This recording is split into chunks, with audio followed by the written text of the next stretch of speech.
I'm Michael Harrison. Welcome to another episode of Up Close Far Out here on the Talkers Media YouTube channel, a program for communications professionals, pop culture aficionados, political junkies, media freaks, science enthusiasts, fans of radio, followers of technology, and the philosophically curious. If you find this show to be of interest and value, please subscribe to it as well as giving it a like. Our special guest on this installment, Frank Morano, is a recently elected member of the New York City Council, representing the South Shore of Staten Island, the Big Apple's 51st District. Prior to joining the City Council in a special election, replacing City Councilor Joe Borelli, who retired to join the private sector, Morano was a rising star in talk radio, both locally in the Big Apple and nationally in syndication. His New York City-based show, titled The Other Side of Midnight, was reinvigorating the concept of the iconic all-night live talk radio show at WABC, a legendary station recently acquired and reinvigorated by business mogul John Catsimatidis. Morano walked away from his burgeoning radio career to run for the open seat in his lifelong home, Staten Island. It should be pointed out that Morano faces re-election on Tuesday the 4th for his own complete term, something we do not really focus on in this interview. This video is being posted on Thursday, October 30th, with the tumultuous New York City mayoral race heading into its home stretch and wrapping up on Tuesday, November 4th. I think those of you who are fascinated by modern-day news talk radio will find Frank Morano's insights into the intersection of the medium and its message as it relates to candidates Andrew Cuomo, a Democrat running as an independent, Democratic Party primary winner and frontrunner Zohran Mamdani, and Republican nominee Curtis Sliwa, to be absolutely riveting. Let's begin. Frank Morano, what happened to your radio career? Look at you. You're now a member of the City Council of New York, representing your beloved homeland, Staten Island's 51st District. I don't want to sound like I'm patronizing you, but as somebody who's known you since you first cracked your first microphone on your first radio station, I got to say, not only do I get a kick out of you, but I'm so proud to know you. Michael, thank you. I actually knew you even before I cracked my first microphone. I was writing to you as a teenager, asking for career advice, and you were one of the few people, as busy as you were and are, that always took the time to offer me a great deal of guidance, including the practical and a lot of those intangibles that people wouldn't think of, but which are in some respects even more helpful. But there's no question I still do miss doing 4 hours a day in the middle of the night.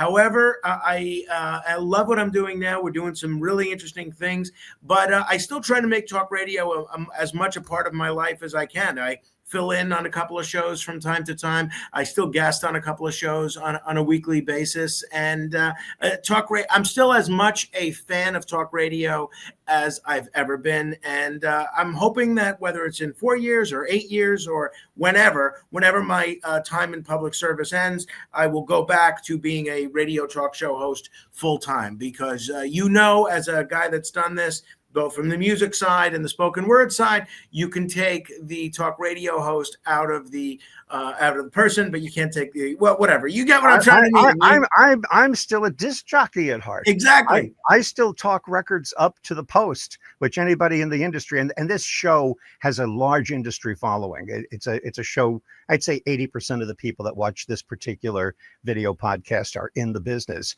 I still talk records up to the post when I'm driving, and lecture everybody in the car with me on who the group is and when the record was made. You know, I'm still saying things like, can you believe Boston made this song 50 years ago and it's still played all day long on every station in the country? You know, it's funny, Michael, my training for the last 5 years has been speaking for 4 hours and being ready to speak, sometimes with no guests, once in a while with no callers. And that occasionally means taking a 30-second story and making it 15 minutes. And at the last stated meeting of the City Council, you have 2 minutes to speak before your vote. And I took the 2 minutes. And then at the end of the City Council meeting, you could talk about anything. You don't have to make it germane, but you get another 2 minutes. So I speak for 2 minutes. The minority leader of the City Council, Joanne Ariola, she comes over to me. She says, that was great. We haven't had a person that makes points like that ever sitting here. And then they call me being ready to speak for this next round. And she said, you still have more to say? I said, Joanne, that was only 2 minutes. I'm used to 4 hours a day. They're now limiting me to 4 minutes every 2 weeks. Yeah, but you have to admit that being a guest is fun.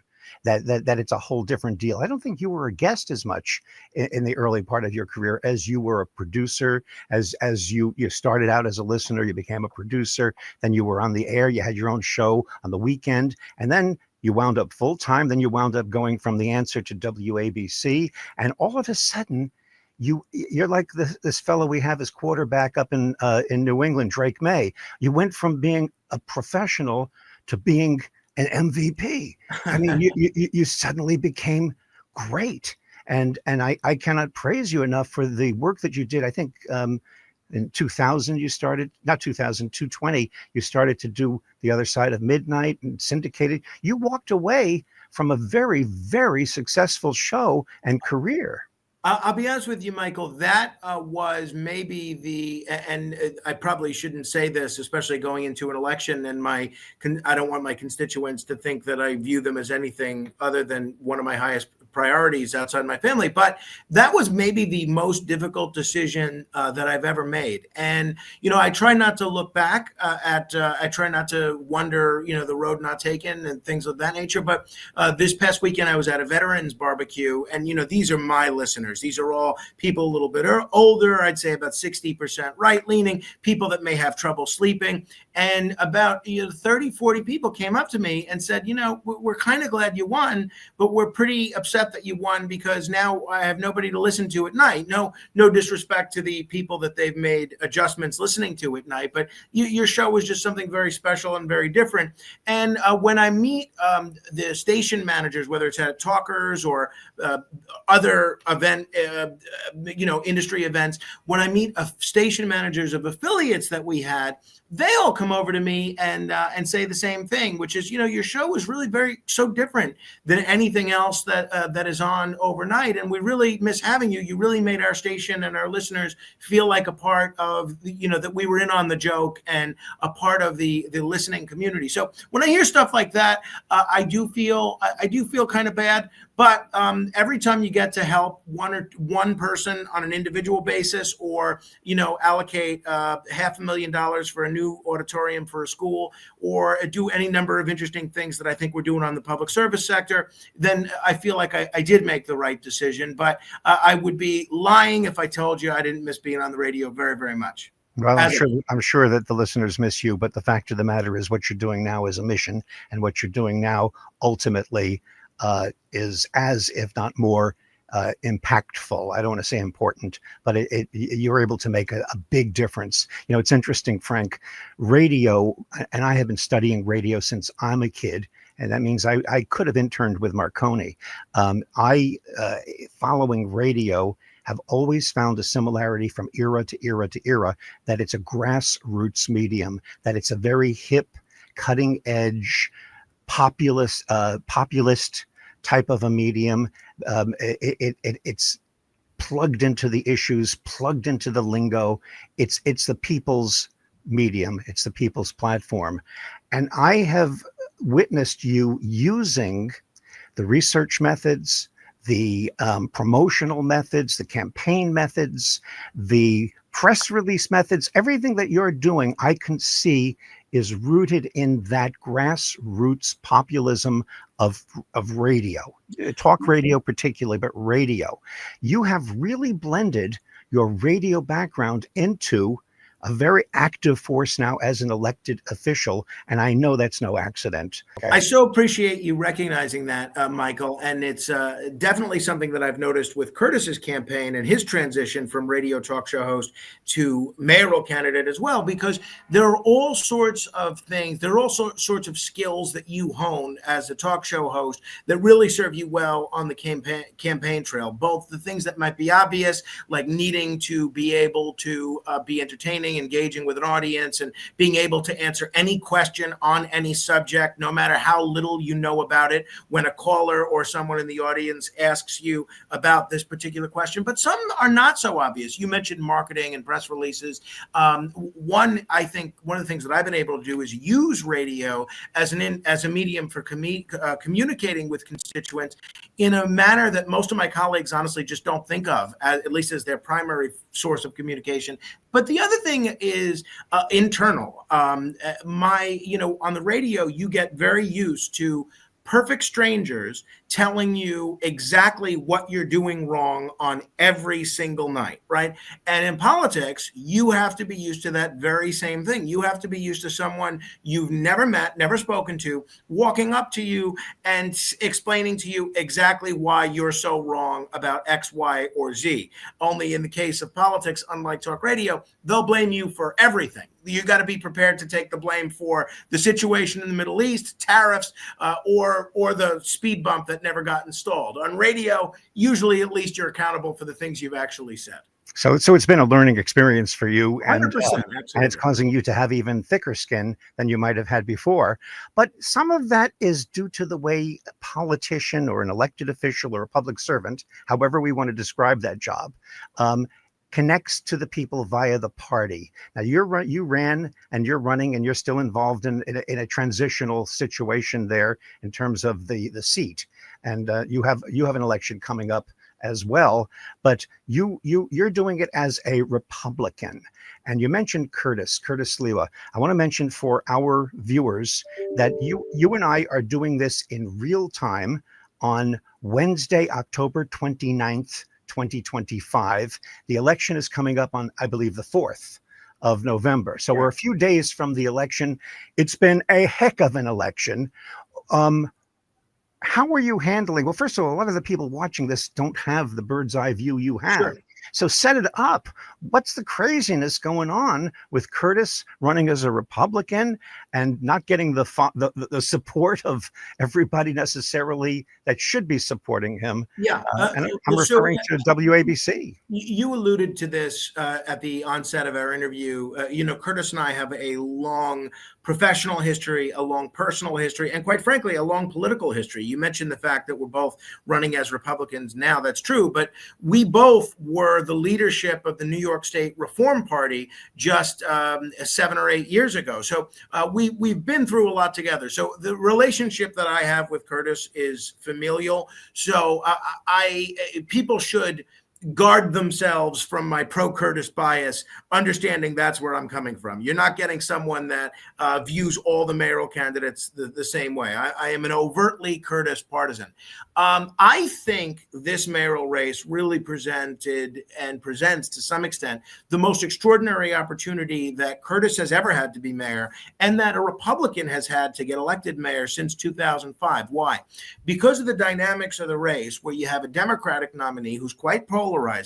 For people watching around the country, picture if Bernie Sanders was only 33 years old and only became a citizen just a few years ago. That's basically what we have as the Democratic nominee for mayor. But then you also have a very well-known commodity running as an independent, Andrew Cuomo, who's also pretty polarizing because of his tenure as governor. We could do a whole show just on that. So it really presents such an extraordinary opportunity because you have two prominent Democrats who might split the Democratic vote. And in New York City, let's face it, the Democratic voting population is the majority, maybe even a supermajority. So let's figure that 65 to 70% of the vote. So it presents this extraordinary opportunity for Curtis to win with a plurality because there's no ranked choice voting in the general election, which I think is a shame. But Curtis could get elected with 35% of the vote. And to think that you could have Curtis elected and or a Republican elected that doesn't even have to get 50% of the vote, it's an incredible opportunity. Unfortunately, I think by so many Republicans throwing in their lot with Andrew Cuomo, it is squandering this opportunity because the only way Curtis wins if he gets really every Republican voter that might vote, the 700,000 New York City residents that voted for Trump last year, and then does a little bit better beyond that. And unfortunately, if you have Republicans or Trump supporters or right-leaning voters, any of those groups migrating towards Cuomo, it becomes a much more difficult road to hoe for Curtis. And, unfortunately, I've heard in my district, Curtis is winning overwhelmingly, but I've heard in other parts of the city, some other prominent Republicans and conservatives say, we don't like Cuomo, but we got to vote for him to stop Mamdani. In my view, that's such a self-defeating strategy. And I think in the end, the loser is not going to be Curtis Sliwa, who's putting in 20-hour days and doing everything he really needs to be doing, but the loser is going to be New York City, because we're going to end up with one of these two herkimer-jerks as mayor. It's fascinating. I remember as a kid when John Lindsay was elected mayor. I was much younger then, as we all were. It's a long time ago, but he was a moderate Republican. He got elected, and Rudy Giuliani got elected, and Bloomberg got elected. They were Republicans. Why? I guess the polls are taken very seriously, but why is everybody on the right of center, or people who are Republicans and should be supporting Curtis, why are they throwing their hands up like, there are too many Democrats in New York? A Republican cannot get elected in New York. When did that become a thing? Yeah, I agree completely, Michael. I think this is just an enormous opportunity. I think there are a multitude of factors, and all of those races that you just alluded to, the two John Lindsay races, the second one he won actually as a third-party candidate, which if Andrew Cuomo is able to get elected, Lindsay, he'd be the first third-party mayor elected since Lindsay in '69. But the two Lindsay races, the three Giuliani races, and the three Bloomberg races, such interesting dynamics, especially to each of their first victories. I think there's a few factors going on here. One is the fact that Curtis, you mentioned the word populist, and you wrote a column for Talkers maybe about 14 years ago, talking about what you viewed as the next generation and the future of talk radio. And you said it really lied with people that weren't necessarily ideological, not Rush Limbaugh wannabes or Tom Hartman wannabes, but people that sung a populist note that everybody could deal with. And it was interesting, I think, in many respects, you sort of foresaw, whether you knew it or not, the rise of Donald Trump, who at least in 2016 when he was running, ran exactly that type of campaign, very much a talk radio populist campaign. So I think with Curtis, if you look at some of the issues that he's talking about, he has an agenda that's very hostile to big real estate. He wants to tax the schools that own so much of the land around New York. And in some respects, it's very much like Trump and Hillary in 2016, where you have Curtis and Mamdani representing right and left center populism. Meanwhile, you had Adams and Cuomo. Adams has now dropped out, but his name's still on the ballot. Adams and Cuomo are squarely in the pocket of big real estate. The real estate developers of our city, a lot of the big moneyed interest of New York City, they're not comfortable with Mamdani and they're not comfortable with Curtis because they're very much a wild card. They're very comfortable with Cuomo and very comfortable with Adams because on development projects, on a lot of other, I can get into the specifics, but it gets a little picayune. The real estate projects specifically, those guys are going to do whatever big real estate says. So Curtis hasn't had the kind of money that you really need to combat a Democratic registration advantage. Mike Bloomberg, in addition to singing a lot of the tune that the establishment was comfortable with, he also had the ability to write himself a $100 million check. A lot of the people in New York that have that ability have not done so on Curtis's behalf. They've instead done so on behalf of Cuomo and Adams. So I think that's part of it. And the last part of it, and I don't mean to give such a long-winded answer, but again, I'm used to these four-hour radio blocks, and I haven't had the opportunity to have one in a while. The last part of it is, Tip O'Neill used to say, all politics is local. And I think to some extent that's true. Nobody wants a factory on their block or a power plant on their block. They want it on the other guy's block. That's true. But I've also seen in this era, kind of all politics is national. It used to be not at all an unusual thing for somebody to vote for a Republican for president and then a Democrat for Congress, or much more frequently, a Republican for president and a Democrat for city council. Now, the whole nation, including in New York, has become so polarized that you're either a Trump supporter and a Republican, or you're an anti-Trump supporter and a Democrat, and that trickles down to the local elections. In my special election in April, which was technically a nonpartisan election, but there was another Republican running, he tried to make the whole race basically that I wasn't sufficiently a Trump supporter enough. Now, Donald Trump has nothing to do with the South Shore of Staten Island in terms of land use, development, taxes, policing, almost nothing. I mean, there are some things the federal government. No, I get it.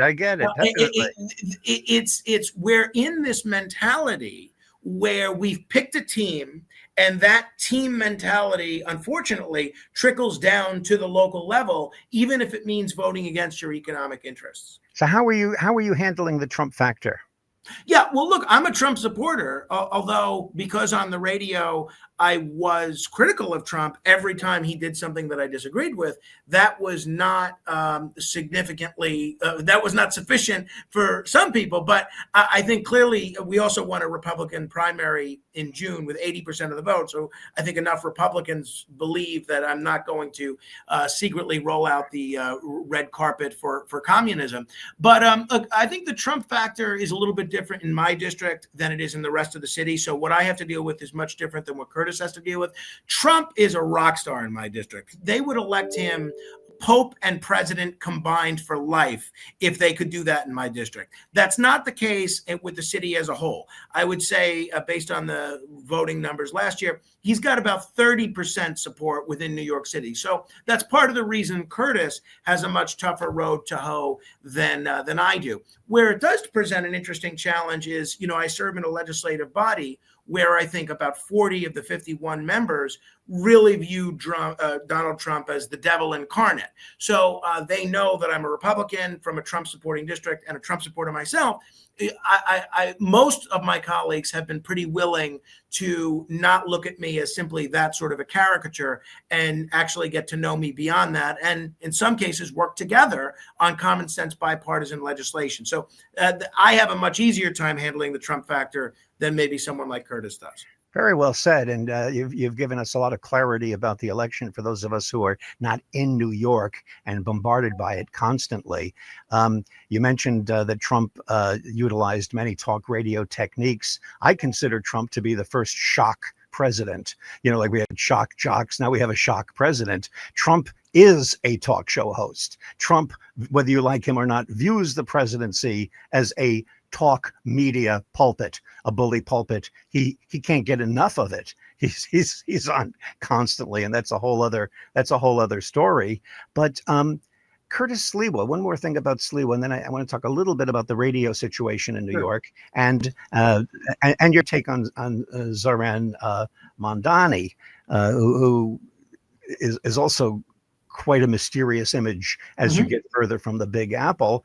Does Curtis Sliwa have the gravitas to offset the other side of Curtis Sliwa, the entertainer, the character, the funny guy, the guy that, speaks off the cuff and doesn't worry politically what he says?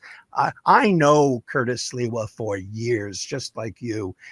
I think, and I'm not using this as an endorsement of anybody, I'm just trying to get some info, but I think that if Curtis were elected to mayor, and I think he could be, although I may look foolish in a few days, I think he could be based upon a number of things, although you've clarified the situation for us.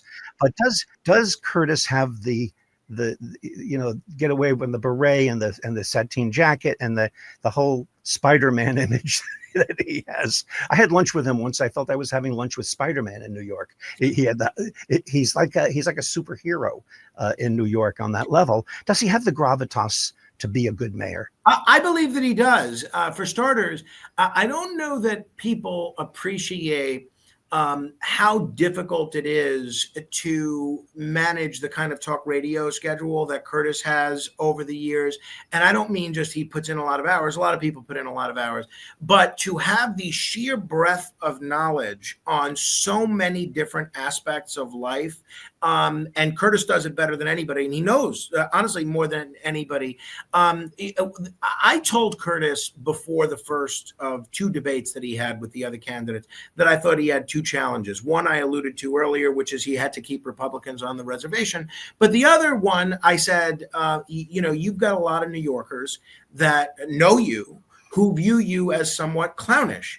I think you've got to make the case to them that your job in large part over the last 34 years has been to be, at least in part, as an entertainer, and that you're approaching the job of mayor very differently than you would approach being a radio talk show host. So if you notice in that first debate, there was none of Curtis's patented rhyming. There was no Sliwanics. There was no shtick really at all. I mean, if you told me or any other listener to Curtis 5 years ago that Curtis was going to be in a debate with two other candidates, and he was not going to be the first one to use the term disgraziad, let alone not use it twice. It was Andrew Cuomo that used it. I would have said, you're crazy. Your beret's on too tight. But I think, yes, the fact that he was willing to take off the beret, the fact that he does approach every editorial board meeting, every civic group, every candidate's night with a level of seriousness about the issues, I think people recognize that. And, I've heard from a lot of liberals, a lot of Mamdani supporters, that, we're not voting for this guy, meaning Curtis, but we respect this guy. One, we respect his grit. We respect the fact that he stayed in the race when there was all this pressure to get out of the race. And we respect, and you see this on Twitter from Mamdani supporters during the debate, is how do you not appreciate and respect his answers, even if you disagree with him? The one thing I don't think anybody can say after this race is that Curtis doesn't know the issues as well or better than anyone. Now, Curtis did all that stuff on the radio while running the Guardian Angels, which is a mammoth enterprise. It's an international enterprise where you are dealing with public relations, you're dealing with budgetary issues, you're dealing with public safety issues, you're dealing with scheduling logistics, you're really dealing with all the things that a mayor needs to do in running the city. So I think also one of the great things that any mayor does, and this is what made Rudy Giuliani and Mike Bloomberg such stars, is they hire and fire everyone that hires and fire as everyone else. I think Curtis would have very good judgment in who he'd select as the police commissioner, the fires commissioner, the schools chancellor, the sanitation commissioner. So I think he would be an excellent mayor, honestly. Where have you been in terms of the news that has come out of WABC, where John Catsimatidis and people like Sid in the morning have supported Cuomo, and Curtis was angry, and there've been hard feelings. What's your take on that? So I've known everyone that you just mentioned, Sid, John, and Curtis, very well for a long time. And I've had a lot of conversations with private conversations with all of them over the last few weeks. I understand exactly why Curtis is upset. I think he views this as a major betrayal, not just that they would back another candidate, but the airtime that WABC seems to be giving for free to Andrew Cuomo. I understand where he's coming from. Look, in my election, quite candidly, even though I'm the one that got John into radio, John backed my opponent. And it's difficult not to feel a bit hurt because this is someone, and I don't necessarily mean John, I mean anybody that you do this for, where you work holidays for free, you work all these extra hours for free, and you really put your heart and soul into something. Only when you're trying to do something, that person says, all right, well, I'm not supporting you. It is hurtful. In my case, I'm so incredibly grateful to John for the opportunity that he gave me, which I was trying for my whole life. I would pick your brain about how to do this, for years. All I ever wanted to do was an overnight radio show in New York. And he not only gave me the opportunity to do that, but he gave me the opportunity to do it on a syndicated basis. So for as irked as I might be, or irked is not the right word, but as hurt as I might be by John, it's very difficult not to keep that gratitude in the back of my brain.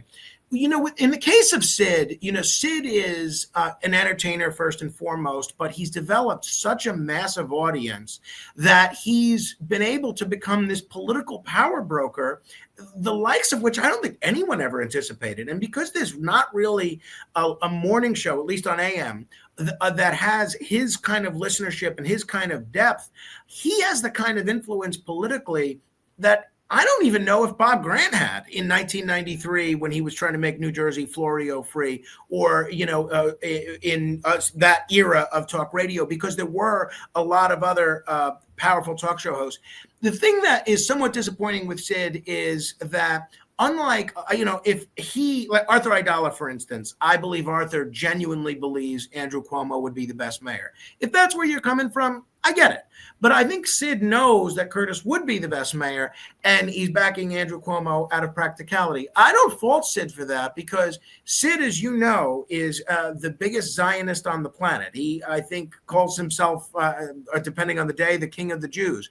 And he views Zohran Mamdani as an existential threat for the Jewish population of the city. And I can understand it. And he views this as not as somebody that I want to make mayor, meaning Cuomo, but he views Cuomo as nothing but a vehicle, but in terms of stopping someone that's not just a Marxist, but somebody that he believes is an anti-Semite. So I'm not going to try to convince someone who has fervently held beliefs that they're wrong. But on a personal note, Sid's not just been a close friend to me in politics and looked out for me, even when our boss was backing the other candidate, but he was very much a good friend to me and a mentor to me in talk radio. Except for maybe Curtis, he was a better partner to me on WABC than probably just about anybody. So Sid's another guy that even if he did something really egregious, I would have a very tough time speaking ill of him.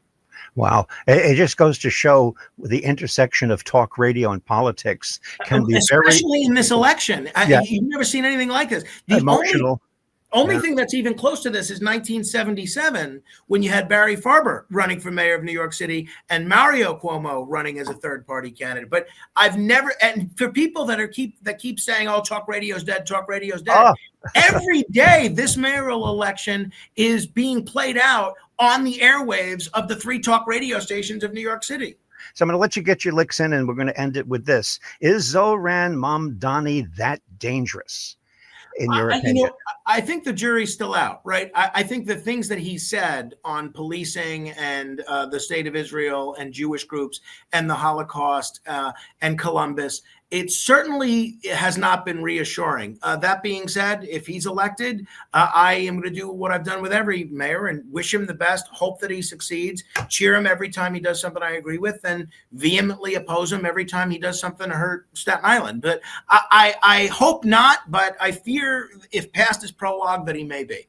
And there you have it. A conversation with former WABC talk radio host turned city councilor from New York City's 51st District on Staten Island, the one and only Frank Morano. Thank you for watching and listening to Up Close Far Out with Michael Harrison. I can be reached directly at talkers.com. If you find this show to be of interest and value, please subscribe to it as well as giving it a like. Our producer is Matthew B. Harrison. Copyright 2025 Talkers. All rights reserved.